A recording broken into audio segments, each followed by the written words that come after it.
Jamaica's coastline was never supposed to face pressure like this. In some places, the ocean has already started testing roads, beaches, and critical infrastructure that millions depend on. But what's happening behind the scenes right now could completely change Jamaica's future. And one of the biggest defenses is hidden in plain sight. When most people picture Jamaica, they think paradise, blue water, white sand, music, and tourism. But along the coast, a different reality is unfolding. Rising seas, stronger storm surges, and coastal erosion are putting Jamaica's most valuable cities under growing pressure. Kingston faces the economic risk. Montego Bay faces the tourism risk. Entire communities face both. And instead of waiting for disaster, Jamaica has launched 5 major engineering solutions, some built with concrete and steel, others powered by nature itself. The final strategy may be the most important of all, because it could determine what Jamaica looks like decades from now. Number 1. The Kingston waterfront's concrete shield. For any coastal defense strategy to work, you have to first secure your most critical assets, and in Jamaica, few places are more critical than the Kingston waterfront. This is the nerve center of the Jamaican economy, home to its main port, financial district, and key government buildings. Leaving it exposed is simply not an option. This is where the first, and perhaps most visually striking, of Jamaica's engineering solutions comes into play, holding the line with hard armor. The flagship of this effort is the Port Royal Street Coastal Revetment project. This is far more than just a seawall. It's a comprehensive redevelopment and fortification of a vital urban artery. For years, this stretch of coastline was notoriously vulnerable. Storm surge would regularly overtop the road, causing flooding, disrupting traffic, and chipping away at the shoreline. In response, the Jamaican government, with funding from the World Bank, initiated a project of immense scale and complexity. At a cost of roughly $35 million, a massive re-engineering of the coastline was undertaken. The core of the project is an approximately 1 kilometer-long composite seawall and armor stone revetment. Let's break down what that means. A composite seawall provides a rigid vertical barrier against the waves. But the real workhorse here is the revetment. This isn't a flat wall, but a massive sloping structure made of enormous interlocking armor stones. Some of these stones weigh several tons each. Their purpose isn't to block the waves, but to absorb and dissipate their energy. As a powerful wave crashes against the revetment, its force is broken up by the complex, uneven surface of the stones, and the water's energy is spent harmlessly. But the project didn't stop at the water's edge. The entire 1 kilometer roadway along Port Royal Street was rehabilitated and, crucially, raised, adding another layer of protection against flooding.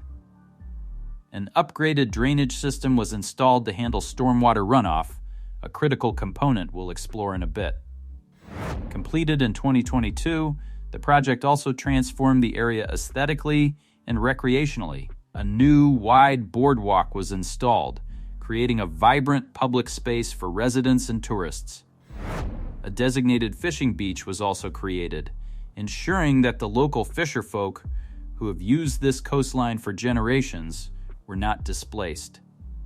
The Port Royal Street project is a masterclass in modern coastal engineering. It doesn't just protect, it revitalizes. It serves as a powerful statement that Kingston's waterfront is not in retreat. This is the front line, and the line is being held with thousands of tons of rock and concrete, a formidable shield for a city's heart. Number 2. The national drainage strategy. Protecting a coastal city isn't just about stopping the ocean from coming in. It's also about letting the rain get out. And in a tropical climate like Jamaica's, a single downpour can drop a staggering amount of water in a very short time. When this deluge meets a high tide or a storm surge, the water has nowhere to go. The result is catastrophic urban flooding, where streets turn into rivers and communities are inundated not by the sea, but by water coming from the land. This is why the second massive engineering solution isn't focused on the coastline, but on the intricate network of channels, gullies, and drains that run through Jamaica's urban centers. Jamaica is fighting a war on two fronts, against the sea and against the rain. For decades, many of the island's drainage systems were outdated and undersized, easily overwhelmed by intense rainfall and increasing urbanization, which creates more non-porous surfaces like concrete and asphalt. Blockages from improper waste disposal only made the problem worse. Recognizing this, the government has been moving forward with a more strategic approach to drainage. While talk of a single, all-encompassing master drainage plan has been around for years, the reality on the ground is a series of targeted, high-impact overhauls in the most flood-prone areas. This isn't one grand project, but a persistent, rolling campaign of upgrades and cleaning. In Kingston, this means major work on the city's massive concrete gullies, which act as the primary arteries for stormwater. Selected gullies have been cleared, repaired, and in some cases, reinforced to increase their capacity. In Montego Bay, which has seen devastating floods, significant investments are being made in gully improvements, particularly for the north and south gullies that cut through the city. The engineering here is about more than just digging bigger ditches. It involves sophisticated hydrological modeling to understand exactly how water flows through the urban landscape during extreme weather events. Engineers use this data to identify bottlenecks and design interventions that can safely channel massive volumes of water away from homes and businesses and out to sea. This strategy recognizes a fundamental truth. A seawall is useless if the city behind it is drowning in its own runoff. By tackling both coastal and inland flooding simultaneously, Jamaica is creating a more comprehensive water management system. It's a less visible, but equally important, feat of engineering, a complex, subterranean network working in concert with the coastal barriers to keep the cities dry. It's a two-pronged attack in a battle against water that comes from all directions. Number 3, harnessing nature's engineers. As powerful as concrete and steel may be, they are not Jamaica's only line of defense against the sea. The island is also turning to one of its oldest and most powerful allies, nature itself. The third major coastal protection strategy is not about building new infrastructure, but restoring Jamaica's original living defenses, its mangrove forests and coral reefs. For thousands of years, these ecosystems protected Jamaica's shores naturally, but decades of human activity, combined with climate change, have weakened this protection. Today, Jamaica is restoring these natural barriers not only for their beauty and biodiversity, but because of the critical protection they provide. Coral reefs, often called the rainforests of the sea, are among the world's strongest natural coastal defenses. Acting like submerged breakwaters, healthy reefs can absorb up to 97% of wave energy before it reaches land. Jamaica's reefs, however, have suffered from pollution, disease, and rising ocean temperatures. In response, restoration efforts are expanding across places like Oricabessa, Discovery Bay, and White River. Divers collect resilient coral fragments, grow them in underwater nurseries, then transplant them onto damaged reefs.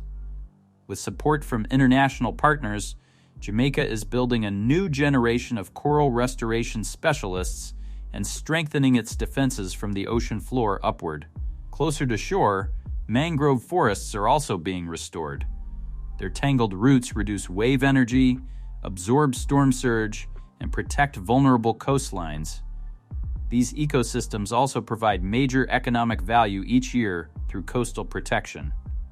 Restoration efforts in areas like Clarendon and along Kingston's Palisados are reopening blocked waterways and planting thousands of mangrove saplings. Together, Coral reef and mangrove restoration form one powerful nature-based defense system.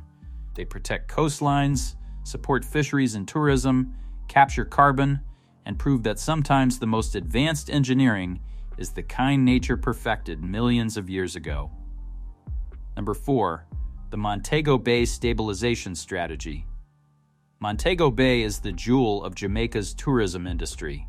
Its famous beaches and calm blue waters attract millions of visitors every year, supporting a major part of the country's economy. But this coastline remains fragile. Constant erosion, the steady loss of sand caused by waves and currents, threatens both the beaches and the infrastructure behind them. Protecting Montego Bay requires a more balanced strategy than the heavy sea defenses used in Kingston. Here, the challenge is not stopping the water, but carefully managing the sand. That leads to Jamaica's fourth major engineering solution, a large-scale shore stabilization strategy focused on rebuilding and protecting Montego Bay's most valuable natural asset, its beaches.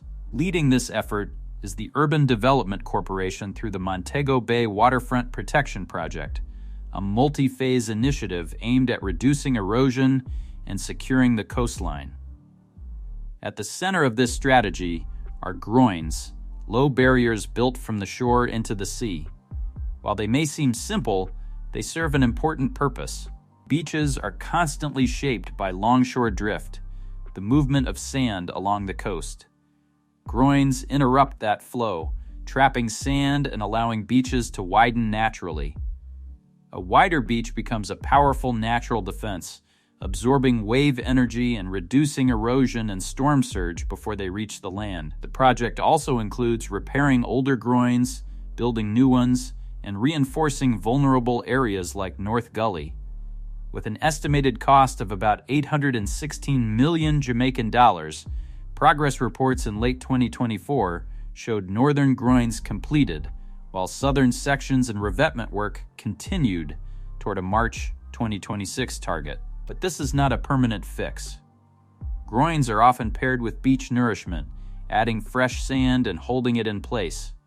Together, these systems help Montego Bay preserve the beaches that define the city and protect them for generations to come.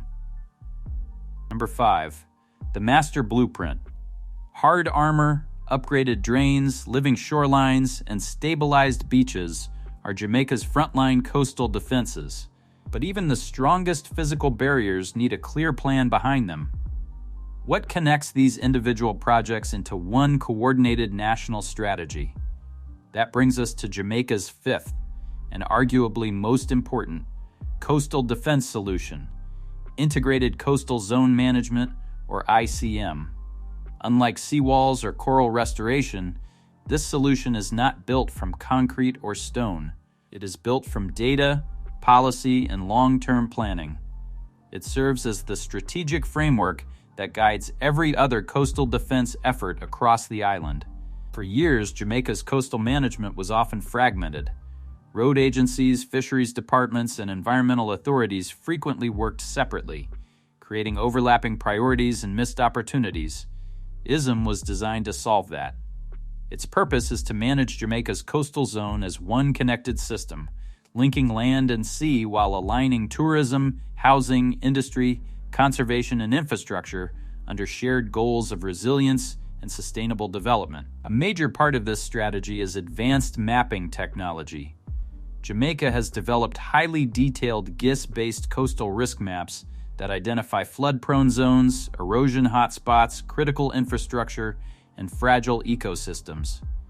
These tools help planners make smarter decisions about where development should happen, which areas require stronger building codes, and what coastlines should remain protected. This thinking is already shaping future planning. A proposed climate-smart scenario for Black River imagined relocating essential services like hospitals and municipal offices inland above storm surge levels, while redesigning the waterfront for tourism and recreation with protective defenses. It reflects a major shift, not simply rebuilding after disaster, but rebuilding smarter. Supported by Jamaica's Vision 2030 and national coastal policies, ICZM is the brain behind every seawall, drainage canal, mangrove nursery, and beach defense, turning separate projects into one intelligent blueprint for a stronger, more resilient Jamaica. Conclusion: Jamaica's coastline is under pressure, but the response is bigger than a single project or a single city. It's a layered strategy built with concrete, science, nature, and long-term planning working together at once. The sea may keep rising, but Jamaica is answering with resilience designed to last for generations. If stories like this fascinate you, subscribe for more global engineering megaprojects, and drop a comment. Which of these 5 solutions surprised you most?